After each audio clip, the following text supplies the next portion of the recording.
Bueno, seguimos con la introducción a la filosofía moderna y contemporánea, ¿no?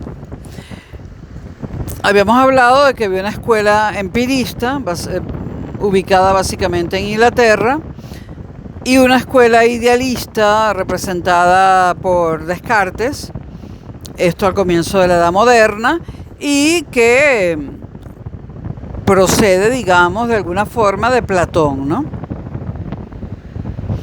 Y esta escuela idealista, platónica y cartesiana es escéptica.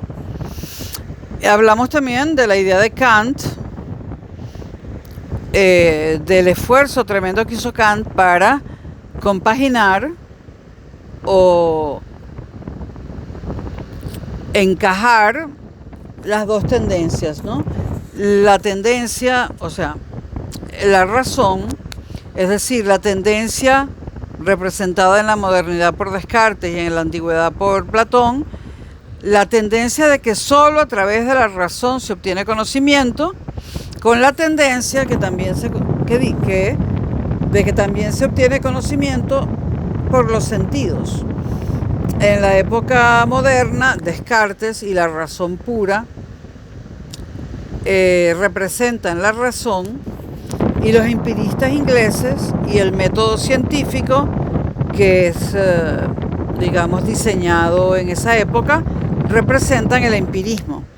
Y Kant trata de hacer un sistema que incluya a ambos.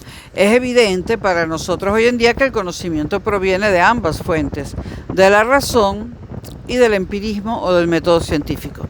Deleuze, un filósofo contemporáneo que murió hace poco, creo, tiene un pequeño libro sobre Kant que no se consigue mucho, pero que es muy interesante. Bueno, la ilustración. Vamos a ver algo sobre la ilustración. Tenemos en la ilustración como primer punto la construcción del Estado, un regulador y mediador de las fuerzas políticas, económicas y sociales. Suena coherente, ¿no? Suena una buena idea, ¿no? Un regulador y mediador de las fuerzas políticas, económicas y sociales. La construcción del Estado. Un segundo punto de la ilustración, la superación del absolutismo político, es decir, de las monarquías absolutas o de cualquier otro tipo de absolutismo. La separación, en tercer lugar, y muy importante, del dogmatismo, la superación, perdón, y muy importante, del dogmatismo religioso, que a quienes más jode es a los filósofos. Bajo el dogmatismo religioso no se puede hacer filosofía, porque la religión le hace violencia a la filosofía. Y a la filosofía no se le puede hacer violencia, porque si usted le hace violencia a la filosofía no le va a proporcionar conocimientos. Y en cuarto lugar, el cuarto punto de la ilustración, establece la autonomía del ciudadano y que esta autonomía se armonice con la igualdad de todos frente a la ley. Ojo, iguales todos, pero solamente frente a la ley. Pero como personas individuales, todos diferentes, ¿no? Ok, estos son los 4 puntos de la ilustración. La razón desempeña un papel central en estos procesos y tiene una confianza casi ilimitada en sus poderes. O sea, la razón hasta este momento, y yo me estoy saltando la Edad Media europea, que para mí ni existe, en cuanto a filosofía, existe en cuanto a arte, arquitectura, ¿no? Y el arte era todo religioso, pero bueno. La razón, hablo de los griegos y ahora hablo de la Edad Moderna, desempeña un papel central en estos procesos que he mencionado que constituyen la ilustración. La ilustración tiene una confianza casi ilimitada en los poderes de la razón. La razón, repito, desempeña un papel central en estos procesos porque controla la naturaleza, de hecho la controla. Hombre, de que la controlamos, por supuesto que no, pero hemos transformado la naturaleza, hemos transformado los minerales en rascacielos, en máquinas, o sea, lo que diferencia al hombre de los demás animales es que cogió el medio ambiente y lo transformó, y lo hizo como a él le dio la gana que fuera. Entonces, esto hace que los ilustrados se sientan muy orgullosos del hombre y de la razón pura, porque para ellos el hombre controló la naturaleza y nos liberó al hombre de la servidumbre del trabajo. Bueno, esa liberación todavía no ha ocurrido, ¿no? Pero los ilustrados seguramente eran burgueses, ¿no? Y no se percataban. La liberación del hombre de la servidumbre todavía existía en la época de la Ilustración y todavía existe hoy en día en el siglo XXI. Que las formas hayan cambiado, las formas cambian, pero la servidumbre es la misma. Y no me confundan con un marxista clásico, porque no estoy hablando de marxismo. Bueno, ¿cuáles son los ejes de la reflexión en este mundo moderno, contemporáneo, que nace después del desierto de pensamiento que fue la Edad Media? Bueno, los ejes de la reflexión son teoría del conocimiento. ¿Qué puedo saber? Es decir, ¿qué puedo saber y qué me es imposible saber o conocer? Segunda pregunta, es una pregunta de la ética. La primera era una pregunta respecto al conocimiento. ¿Qué puedo saber? O mejor dicho, ¿hasta qué punto puedo saber? La segunda pregunta, una pregunta sobre la ética. ¿Qué debo hacer? La tercera, una pregunta sobre la política y la religión. ¿Qué puedo o qué me está permitido esperar? Y la cuarta, una pregunta, la típica pregunta antropológica.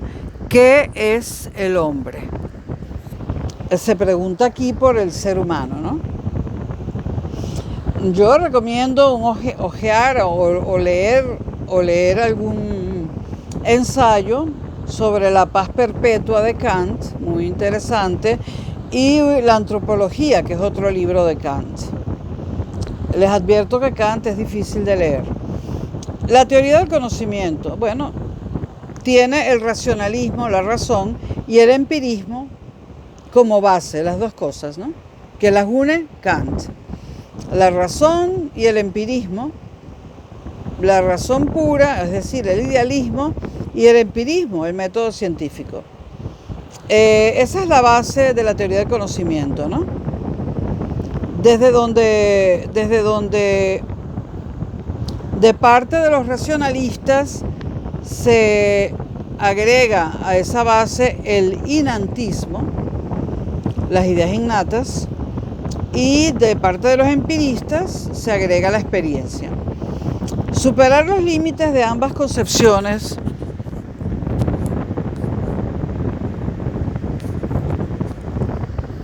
hay que superar, se piensa en este momento de la modernidad, los límites de ambas concepciones, tanto de la razón como del empirismo. El conocimiento, se piensa en este momento de la historia, de la filosofía, empieza con la experiencia, pero no todo procede de ella.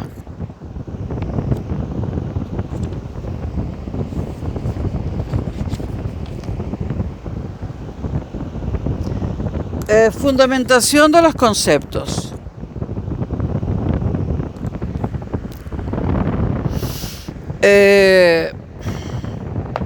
No sé qué puse aquí, son unos apuntes que tomé mientras leía y pensaba.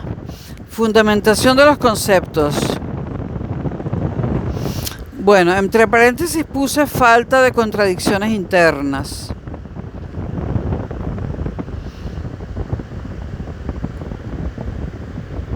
Bueno, para fundamentar los conceptos no puede haber contradicciones internas, pero siempre las hay. Recuerde que la filosofía está siempre haciéndose. La filosofía sigue haciéndose, ¿no? No es una no es algo que ya esté hecho, ¿no?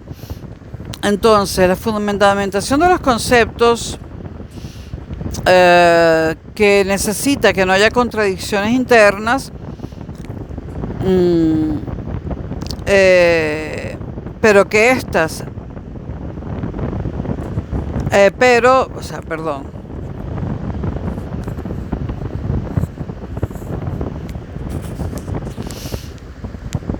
Bueno, la fundamentación de los conceptos exige que no haya contradicciones internas y proviene de la razón.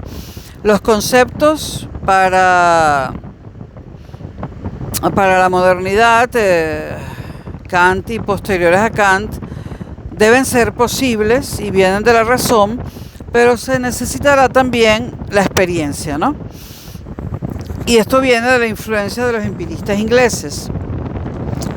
Ahora, la experiencia no es reductible a un procedimiento lógico susceptible de ser pensado. Es decir, va más allá del método científico. El método científico nos ha servido mucho en el ámbito de las ciencias puras, de la física, de las matemáticas, de la química, ¿no? Pero no se puede reducir a eso, ¿no? Es decir, a repetir un experimento n veces y ver si siempre da el mismo resultado. La razón fundamentadora se aplicará no solo a las abstracciones, sino al terreno de la experiencia. Esto es una novedad.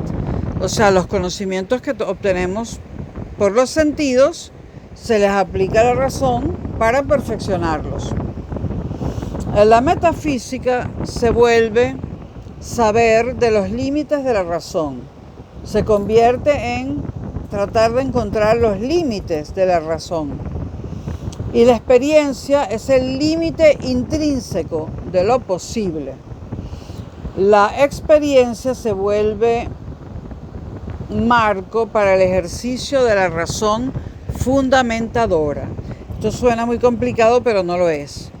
Obtenemos conocimientos de la experiencia, ¿no? Están allí. Y en el marco de lo que es la razón, los fundamentamos, o sea, perfeccionamos esos conocimientos. La determinación de los límites de la razón humana solo se puede llevar a cabo por la razón misma. Y esto es un problema, ¿no? Un problemón. La experiencia, y perdonen que es que el calor me tiene tomando agua y con ventiladores.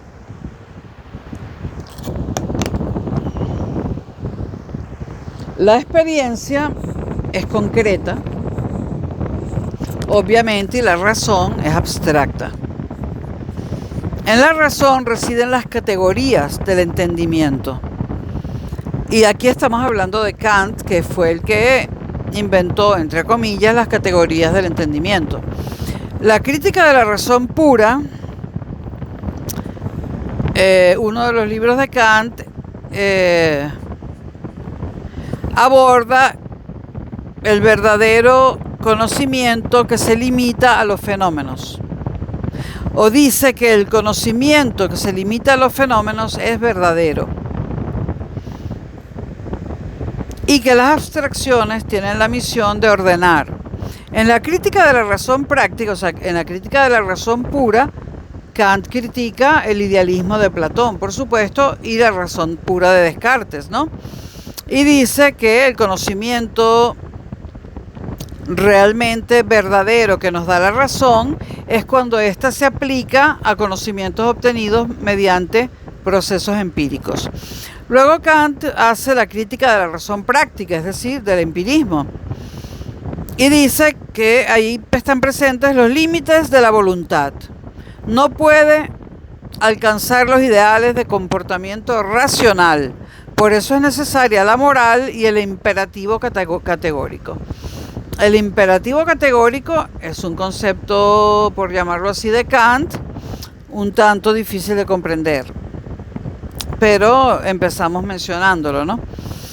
La crítica del juicio, también de Kant, habla de los límites de la facultad del juicio estético. No podemos individualmente conocer la naturaleza, variedad y caos de opiniones y gustos, dice Kant.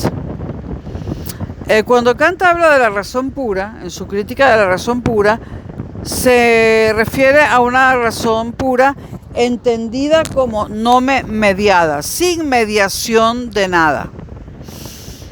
Es decir, una razón innata, sin que medie nada. En la crítica de la razón pura, la metafísica para Kant representa un conocimiento a priori, un conocimiento que no depende de la experiencia. Asocia la idea de un a priori con la razón. Esto es importantísimo. El proyecto de la crítica es, por lo tanto, examinar si, cómo y hasta qué punto la razón es capaz de un conocimiento a priori. Hay una autocrítica de la razón respecto a los conocimientos independientes de la experiencia. Estoy hablando del libro Crítica de la Razón Pura de Kant.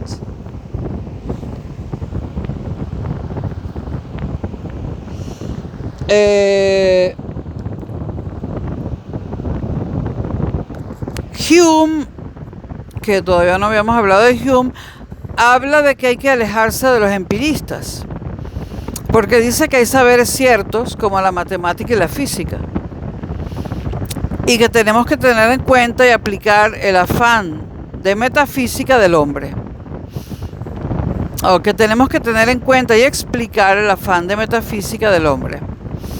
El conocimiento tiene un carácter objetivo gracias a los aspectos trascendentales y que Kant llamó a priori. El yo cartesiano, es decir, el yo de Descartes, no puede proporcionar estos aspectos, singularidades o particularidades, porque Descartes recurre en último instante a Dios para salir del solipsismo en el cual había caído y dar respuestas generales. Para Kant es el sujeto trascendental. La estructura común de la mente humana, que son formas a priori, representan la universalidad para Kant, y el a posteriori designa conocimiento derivado de la experiencia. Entonces, Kant, conocimiento a priori, es innato y viene antes de la experiencia, viene de la razón. Conocimiento a posteriori, ese conocimiento a priori pasado por la experiencia. Kant habla de juicios analíticos y juicios sintéticos.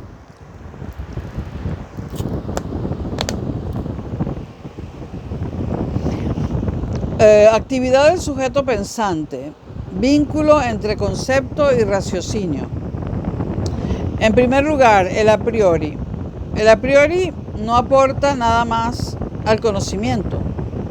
Son cuestiones universales y necesarias.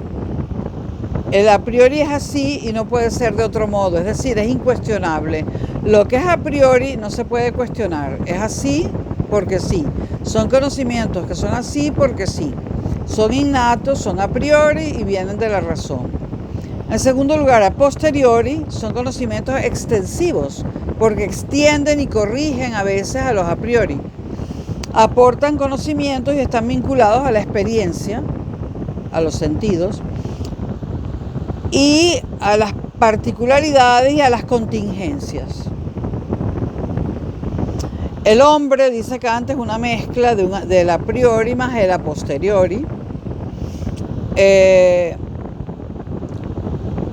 Hay que tomar en cuenta que para su filosofía, para su sistema filosófico, Descartes se ve forzado a creer en Dios. No sabemos en cuál, pero tiene que meter a Dios allí para que cuadre su sistema filosófico.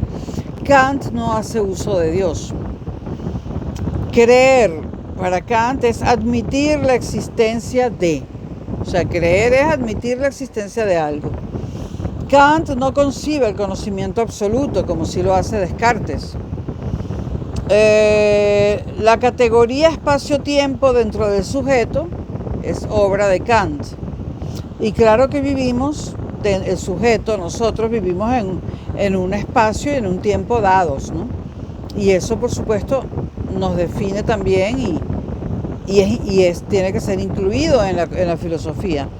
El cuerpo es donde se da la cognición, dice Kant, o sea, los procesos cognitivos, los procesos de conocimiento, o mediante los cuales obtenemos el conocimiento. La centralidad para Kant es el sujeto y no el mundo. O sea, el centro de la filosofía para Kant es el sujeto, el hombre, y no el mundo. Y yo estoy de acuerdo, porque nosotros lo único que somos es Homo sapiens. Y la filosofía la inventamos nosotros y somos el centro. Del mundo sabemos poco. Entonces estoy de acuerdo con Kant en que la centralidad es el sujeto y no el mundo. Cuanto más conozcamos al sujeto, es decir, a nosotros mismos, más sabremos sobre el mundo. Y hasta aquí la introducción por ahora, la introducción por ahora a la filosofía moderna y contemporánea, sobre todo a la moderna, porque hemos hablado, solamente mencionamos a Nietzsche como contemporáneo y mencionamos a Kant, que está, digamos, en el límite entre lo contemporáneo y lo moderno. Pero los otros 4 mencionados, que son los 4, digamos, modernos más importantes, o 5, fueron Descartes, para mí el más importante, Hobbes, Hume, por supuesto Rousseau y, bueno, mencionamos a otro. Descartes, a Locke. Descartes, Locke, Hume, Rousseau, y ahora se me quedó el otro. Bueno, vamos a ver. En realidad mencionamos a 6 filósofos, pero mencionamos a Nietzsche, que es un contemporáneo, y a Kant, que está en la frontera entre la modernidad y la contemporaneidad, y los otros 4 son modernos, y fueron Locke, Hobbes, Descartes y Hume. Bueno, y este es estos son los primeros 4 videos para introducir. Esto es solo una introducción a la filosofía moderna y contemporánea, pero en los próximos hablaré más de la contemporánea, ¿no? La idea central, bueno, los contemporáneos, la filosofía moderna se identifica en primer lugar por la lucha entre el conocimiento dado por la razón y el conocimiento dado por la experiencia. Es decir, la lucha entre la razón, que en la Edad Moderna estaba encarnada sobre todo en Descartes, pero había otros, y los empiristas, que en la Edad Moderna estaban encarnados sobre todo en los ingleses, como Locke, Hobbes, Hume y el otro. Bueno, Rousseau no es exactamente un empirista, Rousseau es un filósofo del hombre, pero también es moderno. Nos vemos próximamente. Hasta luego.